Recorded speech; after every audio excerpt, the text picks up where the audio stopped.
AQ events better than your expectations. अस्सलामु अलैकुम वरहमतुल्लाहि वबरकातुहू।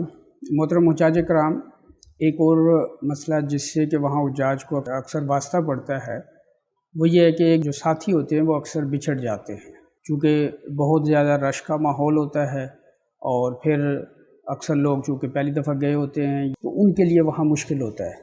इसके दो हल हैं। एक तो ये है कि वहाँ जाते ही आप सिम ऐसी ले लें कि तमाम अहबाब के पास जो अगर सिम वाला होगी वहाँ की, जिसके ज़रिए आप आपस में रब्ता रख सकें। लेकिन इसमें एक चीज़ का बहुत एहतमाम करना है कि ये मोबाइल सिर्फ़ रब्ते के लिए इस्तेमाल हो, किसी और मकसद के लिए इस्तेमाल ना हो।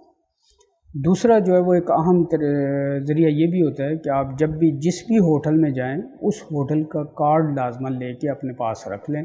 ख़ास तौर पे ख़वातीन को ज़रूर वो कार्ड दे दें।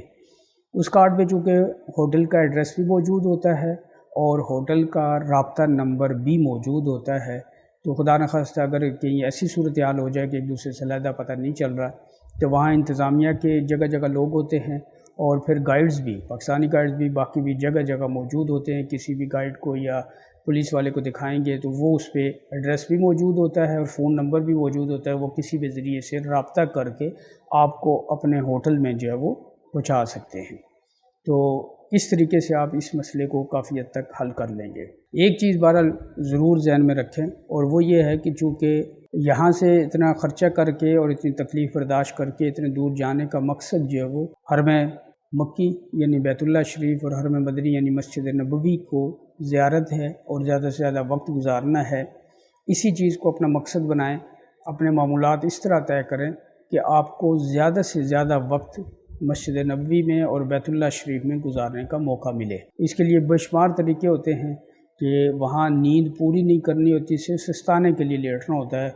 मसलन रात को अगर 3 बजे किसी वजह से अचानक आँख खुल गई है तो वो ज़रूरी नहीं है कि दोबारा सोया जाए। आँख खुल गई है तो इसका मतलब कुछ नींद हो गई है, तो उस वक्त बंदा वज़ू करके दोबारा जो है वो हरम चला जाए। रास्ते में भी हरम में भी आप देखेंगे लाखों हज़ारों लोग जो है वो अल्लाह के दीवाने वहाँ पे इबादत में मसरूफ़ होंगे। वहाँ बिल्कुल दिन जैसा माहौल होगा। तो ये अपने एक ज़ाब्ते में अपने लिए तय कर लें कि ज़्यादा से ज़्यादा वक्त जो है वो हरम में गुजारना है। इसमें बहुत सारे लोग ये भी करते हैं कि ज़ियारात का बहुत शौक़ होता है, ज़ियारात पे अगर आपको मौका मिले तो जाएं। लेकिन एक तो यह है कि उनको सीरत के मुशाहिदे के तौर पर लें ताकि आपको वहाँ की बैकग्राउंड, वहाँ के हासिल होने वाला सबक भी आप तक मुंतकिल हो। जैसे गारे हिरा जबल नूर में वहाँ अक्सर लोग जाते हैं, लेकिन गारे हिरा का तोहफ़ा क्या था? वो कुरान हकीम था जो कि इंसान के लिए ज़ाब्ता हयात है। तो वहाँ जाके कुरान से एक मज़बूत ताल्लुक़ पैदा होना चाहिए। लेकिन ये ज़हन ज़रूर में रखें कि किसी भी ज़ियारत पर जाने की वजह से हरम की कोई नमाज जो है वो किसी सूरत में ज़ाया नहीं होनी चाहिए, इसलिए कि ये बहुत बड़ा ख़सारा, बहुत बड़ा नुकसान है।